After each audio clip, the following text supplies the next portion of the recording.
Hello everyone. Today I'm making chocolate banana muffins. And these are really good. They're nice and soft and a little chewy, and they're really more like a cake. So they're quite delicious. As always, I'll have the ingredients in the description, but I will show you just quickly. So for the wet ingredients, almond milk, almond butter, a bit of apple cider vinegar, some vanilla, some very ripe bananas. The recipe calls for coconut sugar, but I'm not going to use that today. I'm going to use some dates that have been soaked. For the dry ingredients, I'm going to have oat flour, cacao powder, baking soda, baking powder, salt. The recipe calls for rolled oats that you can grind into flour, which I really like doing that, but today I'm just going to use oat flour.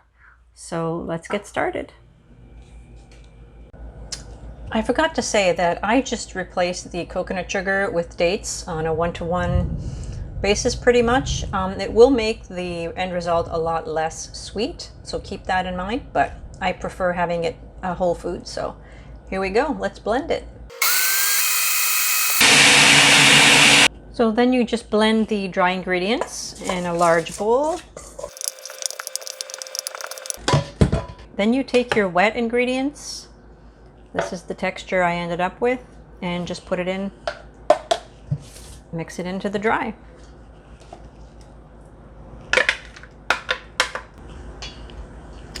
Then you just mix them together. All right, now it's ready to bake. I actually just made half the recipe, and I'm going to use these little glass.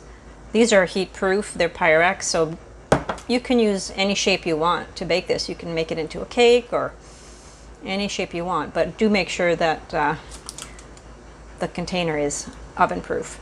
So here we go. I actually made the paper liners just using parchment paper. I find that works a lot better. So I will put them in the oven at 350 for about 20 minutes, and I'll show it to you once it's done. Here it is, fresh out of the oven. Don't they look great? All right, so now I'm going to try a piece, and you can see how nicely the paper comes off when I use the parchment paper. Very nice. Look at that. Doesn't that look wonderful? I'll have a taste and let you know what it's like. It's really good. It's really moist and soft, a little bit chewy, very chocolatey, definitely delicious. You can modify it a little bit, add some cinnamon, some ginger, some mint oil. All of those would be great, but it's really good. I hope you try it. Thanks for watching.